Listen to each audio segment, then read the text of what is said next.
Classroom YouTube চ্যানেলে তোমাদের সকলকেই স্বাগত। আশা করি তোমরা সকলেই খুব ভালো আছো। আজকে আমি তোমাদের সঙ্গে বাংলা সাহিত্যের ইতিহাসে একটি বিশেষ গুরুত্বপূর্ণ পাঠ হচ্ছে উপন্যাস। সেই উপন্যাস আলোচনা করতে গিয়ে উপন্যাস আলোচনার ক্ষেত্রে যার নাম প্রথমেই আসে তিনি হচ্ছেন সাহিত্য সম্রাট বঙ্কিমচন্দ্র চট্টোপাধ্যায়। সেই বঙ্কিমচন্দ্র চট্টোপাধ্যায় সম্পর্কে যেমন আমরা জানবো, ঠিক তার পাশাপাশি তিনি যে উপন্যাস লিখেছিলেন সেই উপন্যাসগুলিকে আবার তিনটি ভাগে ভাগ করা হয়।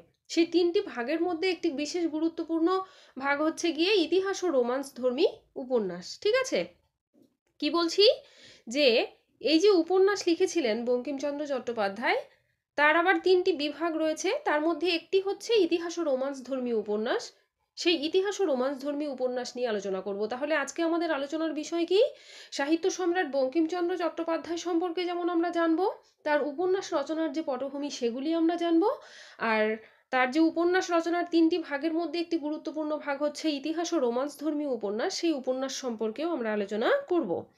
তো দেখো কি বলা হচ্ছে যে বঙ্কিমচন্দ্র চট্টোপাধ্যায় 1838 থেকে 1894, অর্থাৎ এটা আমরা স্বাভাবিকভাবেই জানি যে তার জন্মসাল হচ্ছে 1838 আর মৃত্যু হচ্ছে 1894। তো কি বলা হচ্ছে দেখো, যে সাহিত্য সম্রাট বঙ্কিমচন্দ্র বাংলা উপন্যাসের প্রথম যথার্থ শিল্পী। রবীন্দ্রনাথের ভাষায় বঙ্কিম বঙ্গ সাহিত্যে প্রভাতের সূর্যোদয় বিকাশ করিলেন। ঊনবিংশ শতাব্দীর এক বিশেষ লগ্নে বঙ্গদর্শনের সম্পাদক বঙ্কিমচন্দ্রের আবির্ভাব। আমরা সকলেই জানি যে বাংলা উপন্যাসের ক্ষেত্রে যেমন একজন বিশিষ্ট ব্যক্তি ছিলেন সাহিত্য সম্রাট বঙ্কিমচন্দ্র, ঠিক একইভাবে যে বঙ্গদর্শন পত্রিকা রয়েছে, যেটি 1872 খ্রিস্টাব্দে তিনি সেই সম্পাদক রূপে এই পত্রিকা প্রকাশ করেছিলেন, তো সেই বঙ্গদর্শনের সম্পাদক রূপে বঙ্কিমচন্দ্রের আবির্ভাব এক বিশেষ গুরুত্বপূর্ণ। ঠিক আছে, তো কি বলা হচ্ছে যে বঙ্কিম প্রতিভা প্রাচ্য ও পাশ্চাত্য ভাবধারাকে সাঙ্গীকৃত করেছিল বলেই বাংলা সাহিত্য অঙ্গনে তার খ্যাতি যুগপৎ স্রষ্টা ও সম্পাদক রূপে।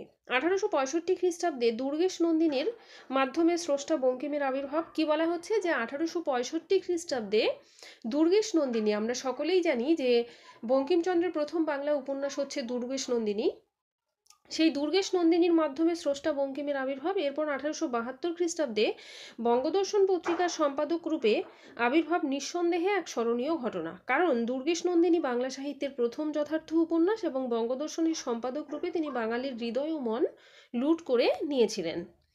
তার প্রথম ইংরেজিতে লেখা রাজমোহনস ওয়াইফ, যেটি 1864 লেখা হয়েছিল, কি বলা হচ্ছে তার প্রথম গ্রন্থ যেটি ইংরেজিতে লেখা সেটির নাম কি, সেটি হচ্ছে রাজমোহনস ওয়াইফ। গ্রন্থটি কিশোরীচাঁদ মিত্র সম্পাদিত ইন্ডিয়ান ফিল্ড সাপ্তাহিক পত্রিকায় ধারাবাহিকভাবে প্রকাশিত হয় 1864-তে। এই গ্রন্থ বঙ্কিমচন্দ্র পরে বাংলায় অনুবাদ করতে শুরু করে 7 অধ্যায় পর্যন্ত অনুবাদ করেন। তার মৃত্যুর পর তার ভাইপো শচীশচন্দ্র তা সম্পূর্ণ করেন এবং নাম দেন কি, তার নাম দেন বাড়ি বাহিনী 1919। তার প্রথম প্রকাশিত বাংলা গ্রন্থ একটি আখ্যান কাব্য, সেটি হচ্ছে কি ললিতা, পুরাকালিক একটি গল্প তথা মানস। ঠিক আছে, এরপরে দেখো কি বলা হচ্ছে যে বঙ্গদর্শন পত্রিকায় বঙ্কিমচন্দ্রের বেশিরভাগ উপন্যাসগুলি প্রকাশিত হয়েছিল। সেই পত্রিকা সম্বন্ধে রবীন্দ্রনাথ বলেছিলেন, কি বলেছিলেন, এই যে বঙ্গদর্শন পত্রিকা, সেই পত্রিকা সম্পর্কে বিশ্বকবি রবীন্দ্রনাথ ঠাকুর একটি মন্তব্য করেছিলেন। সেই মন্তব্যটি সম্পর্কে আমরা জানবো। তিনি বলেছেন, পূর্বে কি ছিল আর পরে কি পাইলাম, তাহা দুই কালের সন্ধিস্থলে দাঁড়াইয়া আমরা এক মুহূর্তেই অনুভব করিতে পারিলাম। কোথায় গেল সেই অন্ধকার, সেই একাকার, সেই সুপ্তি, কোথায় গেল সেই বিজয় বসন্ত, সেই গোলেপ কাউলি, সেই বালক ভুলানো কথা, কোথা হইতে আসিল এত আলোক, এত আশা, এত সঙ্গীত, এত বৈচিত্র্য। বঙ্গদর্শন যেন তখন আষাঢ়ের প্রথম বর্ষার মতো সমাগত রাজবদোন্নত ধ্বনির এবং মুষলধারে ভাবভর্ষণে বঙ্গ সাহিত্যে পূর্ব বাহিনী পশ্চিম বাহিনী সমস্ত নদী নির্ঝরিণী অকস্মাৎ পরিপূর্ণতা প্রাপ্ত হইয়া যৌবনের আনন্দবেগে ধাবিত হইতে লাগিল। কত কাব্য, নাটক, উপন্যাস, কত প্রবন্ধ, কত সমালোচনা, কত মাসিকপত্র, কত সংবাদপত্র বঙ্গভূমিকে জাগ্রত প্রভাত কলরবে মুখরিত করিয়া তুলিল। বঙ্গভাষা সহসা বাল্যকাল হইতে যৌবনে উপনীত হইল। এটা কে মন্তব্য করেছে? বিশ্বকবি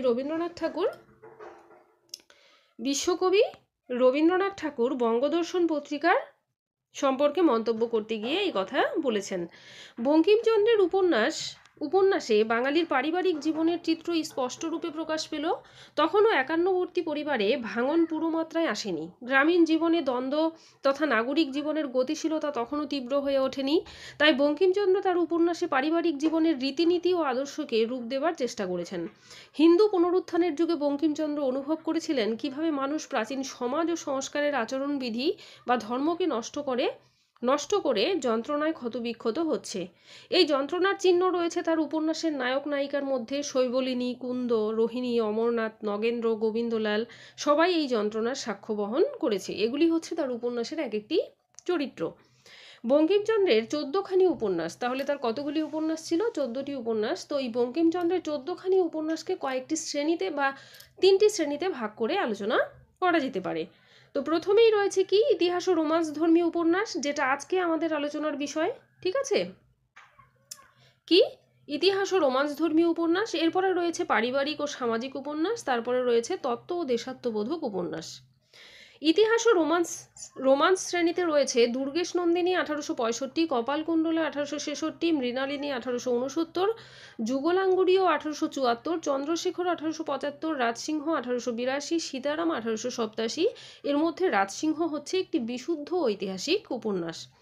এই যে উপন্যাসগুলি রয়েছে এগুলি আমরা ধীরে ধীরে এক একটি করে আলোচনা করব। তো ইতিহাস ও রোমান্স ধর্মী উপন্যাস নিয়ে আজকে আমাদের আলোচনার বিষয়। তো দেখো এখানে কি বলা হচ্ছে যে 1865 সালে বঙ্কিমচন্দ্রের দুর্গেশ নন্দিনী আবির্ভাবের সঙ্গে বাংলার ঐতিহাসিক উপন্যাস ধারাতে বাংলা উপন্যাসের যাত্রারম্ভ। বঙ্কিমকেই প্রথম যথার্থ ঔপন্যাসিকও বলা যায়। বঙ্কিম আনলেন, এই যে দেখো এখানে ইনভাইটেড কমার মধ্যে দেওয়া হয়েছে, এটি রবীন্দ্রনাথ বলেছিলেন। তো দেখো কি বলা হচ্ছে যে বঙ্কিম আনলেন 7 সমুদ্র পাড়ের রাজপুত্রকে আমাদের সাহিত্য রাজকন্যার পালঙ্কের শিয়রে। তিনি যেমনই ঠেকালেন সোনার কাঠি, অমনি সেই বিজয় বসন্ত লায়লা মজনুর হাতির দাঁতের বাঁধানো পালঙ্কের ওপর রাজকন্যা নড়ে উঠলেন। লতিকা কালের সঙ্গে মালাবদল হয়ে গেল, তারপর থেকে তাকে আর ঠেকিয়ে রাখে কে? এই হলো রবীন্দ্রনাথের কথায় বঙ্কিমের আবির্ভাবের অর্থ। এই আবির্ভাব রাজমোহন ওয়াইফ দিয়ে নয়, সেটা হচ্ছে দুর্গেশ নন্দিনী থেকে। অনেকেই মনে করে থাকেন যে বঙ্কিমচন্দ্রের প্রথম লেখা গ্রন্থ বা উপন্যাস রাজমোহন ওয়াইফ, কিন্তু সেটি দিয়ে প্রকৃতপক্ষে নয়। সেটি হচ্ছে কি, তার প্রথম যে উপন্যাস সেটা হচ্ছে দুর্গেশ নন্দিনী দিয়ে। ঠিক আছে, বঙ্কিমচন্দ্রের প্রথম বাংলা উপন্যাস হচ্ছে দুর্গেশ নন্দিনী 1865। এই উপন্যাসে বিমলার পরিণাম, জগৎ সিংহ তিলোত্তমা আয়েশার কাহিনী ও চরিত্র সত্যই অনবদ্য। স্কটের আইভেনহো বা ভূদেব চৌধুরীর অঙ্গুরীয় বিনিময় উপন্যাসের সঙ্গে এর কাহিনীর কিছুটা সাদৃশ্য থাকতে পারে, কিন্তু এর রসবস্তু ও নির্মিত কৌশল বঙ্কিমচন্দ্রের নিজস্ব। দুর্গেশ নন্দিনী উপন্যাসের পটভূমি 16 শতাব্দীর শেষ দশক। আকবর তখন বাদশাহ। তাহলে আমাদের মোগল সম্রাট আকবর যখন বর্তমান ছিলেন, ঠিক সেই সময় দুর্গেশ নন্দিনীর উপন্যাসের পটভূমি হচ্ছে সেই 16 শতাব্দীর শেষ দশক। বাংলাদেশে মোগল পাঠানের প্রাধান্যের লড়াই। মূল কাহিনীই ছিল ইতিহাসাশ্রয়ী। বিমলার পরিণাম, জগৎ সিংহ তিলোত্তমা আয়েশার কাহিনী এর মূল উপজীব্য। ঔপন্যাসিক এই উপন্যাসে কাহিনী বয়নের দিকে গুরুত্ব দিয়েছিলেন। ঔপন্যাসিক রূপে বঙ্কিমচন্দ্র বাংলাদেশের সামাজিক জীবনে নারীর বিভিন্ন রূপকে তুলে ধরতে চেয়েছিলেন। তাদের সুখ দুঃখ, আশা আকাঙ্ক্ষা, স্নেহ প্রেম, অনুরাগ বিরাগ সবকিছুকেই তুলে ধরতে চেয়েছিলেন তার উপন্যাসের মধ্যে।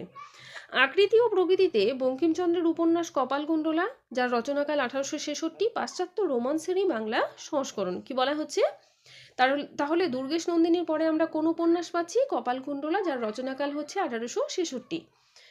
পাশ্চাত্য রোমান্সের বাংলা সংস্করণ। কি বলা হচ্ছে যে পাশ্চাত্যের যে রোমান্স তারই বাংলা সংস্করণ হচ্ছে কপালকুণ্ডলা উপন্যাস। এই উপন্যাসের অনেকগুলি পরিচ্ছেদের শুরুতে তিনি ভাবের সাদৃশ্য দেখাতে গিয়ে Shakespeare, Byron, Macaulay, Wordsworth, Keats ও লিটনের রচনা থেকে উদ্ধৃতি দিয়েছেন। ইউরোপীয় সাহিত্যের বিভিন্ন দিকে এই মানস ভ্রমণ নিঃসংশয়ে প্রমাণ করে যে ভাব সংগ্রহে বঙ্কিমচন্দ্র এদের কাছে ঋণী। কি বলা হচ্ছে যে এই যে উপন্যাসের ভাব সংগ্রহ, সেক্ষেত্রে বঙ্কিমচন্দ্র কাদের কাছে ঋণী? Shakespeare, Byron, Macaulay, Wordsworth, Keats ও লিটন এদের কাছ থেকে তিনি উদ্ধৃতি গ্রহণ করেছিলেন। বিশেষত শেক্সপিয়রের কাছে তার ঋণের পরিমাণ ছিল অত্যন্ত বেশি। কপালকুণ্ডলার অনন্যপুষ্ট যৌবনশ্রী, সারল্য, সহজ অনুকম্পা টেম্পেস্ট নাটকের মিরান্দাকে মনে করিয়ে দেয় নাটকীয় অবস্থা বা কৌশল সৃষ্টির দিক থেকেও বঙ্কিমচন্দ্র শেক্সপিয়রের কাছে ঋণী। ডেসডিমোনার রুমাল হারানো এবং তার ফলে তার সতীত্ব সম্পর্কে ওথেলের সন্দেহের দৃঢ়তার সঙ্গে কপালকুণ্ডলার পত্র হারানো ও সেই পত্র দ্বারা কপালকুণ্ডলার চরিত্র সম্পর্কে নবকুমারের সংশয়ের নিশ্চয়তার সাদৃশ্য আছে। শেক্সপিয়রের নাটকে অনেক নারী পুরুষ বেশ ধারণ করেছেন, যেমন Merchant of Venice Portia, as you like ইটের রোজালিন্ড, লুৎফ উন্নিশার পুরুষোচিত ব্রাহ্মণ বেশ ধারণের সঙ্গে তার মিল অনেকটাই রয়েছে। এরপরে মীর কাসিম ও ইস্ট ইন্ডিয়া কোম্পানির দ্বন্দ্বের পটভূমিকায় স্থাপিত হলেও চন্দ্রশেখর 1875 এর মূল কাহিনী সম্পূর্ণরূপে কাল্পনিক। এরপরে তাহলে প্রথমে আমরা আলোচনা করলাম দুর্গেশ নন্দিনী, তারপর কপালকুণ্ডলা, এবার আমরা প্রবেশ করব চন্দ্রশেখর আলোচনায়, মানে দু এক লাইন করে আলোচনা করছি। কি বলা হচ্ছে যে মীর কাসিম ও ইস্ট ইন্ডিয়া কোম্পানির দ্বন্দ্বের পটভূমিকায় স্থাপিত হলেও চন্দ্রশেখর এর মূল কাহিনী সম্পূর্ণরূপে কি বলা হচ্ছে কাল্পনিক। প্রতাপ শৈবলিনীর আকর্ষণ ও শৈবলিনীর স্বামী চন্দ্রশেখরের আদর্শ চরিত্র এই উপন্যাসের প্রধান বিষয়। এরপরে রয়েছে বঙ্কিমচন্দ্রের বিশুদ্ধ ঐতিহাসিক উপন্যাস, সেটি কি? সেটি হচ্ছে রাজসিংহ, যার রচনাকাল 1882। কারণ এর কাহিনী ও প্রধান চরিত্রগুলি হচ্ছে ঐতিহাসিক। রাজস্থানের চঞ্চল কুমারীকে ঔরঙ্গজেবের বিবাহের ইচ্ছা এবং তা থেকে রানা রাজসিংহের জয়লাভ এবং চঞ্চল কুমারীর সঙ্গে বিবাহ, এই মূল ঘটনা ইতিহাস অনুমোদিত। এই কাহিনীর সঙ্গে তিনি জেবুন্নিসা মোবারক দরিয়া বিবির একটি কাল্পনিক উপকাহিনীও চিত্রিত করেছেন। সীতারাম 1887 তার সর্বশেষ উপন্যাস। এতে সামান্য ঐতিহাসিক কাহিনী ও পটভূমিকা থাকলেও ঐতিহাসিক চরিত্র কল্পনার আতিশয্য বড় বেশি দেখা যায়। রূপের মোহ চরিত্রবান পুরুষকে কতদূর সর্বনাশ করতে পারে এই উপন্যাসে তা দেখানো হয়েছে। সুকুমার সেন বলেছেন যে গল্পরস সুনির্দিষ্ট দেশকালের আধারে পরিবেশিত হলেই উপন্যাসকে বলবো ঐতিহাসিক, তা না হলে নয়। তাহলে বঙ্কিমের 8খানি উপন্যাসকেই ঐতিহাসিক উপন্যাস বলতে পারি। আচার্য যদুনাথের সমর্থনও আছে তাতে, কিন্তু এসব গ্রন্থের অনেক ক্ষেত্রেই মনে হয় ইতিহাসকে জীবন্ত করা বা ইতিহাস রসকে আয়ত্ত করা বঙ্কিমের মুখ্য প্রয়াস নয়। ইতিহাস কখনো বা গৌণ, কদাচিৎ তার বিশিষ্ট অবলম্বন। আসলে বঙ্কিমের উপন্যাসকে ঐতিহাসিক, পারিবারিক বা তত্ত্বমূলক বলে ভাগ করাটা একটা বাহ্য ব্যাপার। তো এই গেল আজকে আলোচনা। আজকে আমরা কি আলোচনা করলাম? বঙ্কিমচন্দ্র সম্পর্কে আমরা দু এক কথা জানলাম, আর তার যে রচনা অর্থাৎ তার যে উপন্যাসের একটি গুরুত্বপূর্ণ ভাগ হচ্ছে রোমান্স ধর্মী উপন্যাস, ইতিহাস ও রোমান্স ধর্মী উপন্যাস। সেই ইতিহাস ও রোমান্স ধর্মী উপন্যাস নিয়ে আমরা আলোচনা করলাম। তো আশা করছি আমার এই আলোচনা ভালো লাগবে তোমাদের, আর যদি ভালো লাগে তাহলে অবশ্যই চ্যানেলটিকে সাবস্ক্রাইব করে পাশে থেকো। সকলেই খুব ভালো থেকো। ভিডিওটি দেখার জন্য তোমাদের সকলকে ধন্যবাদ।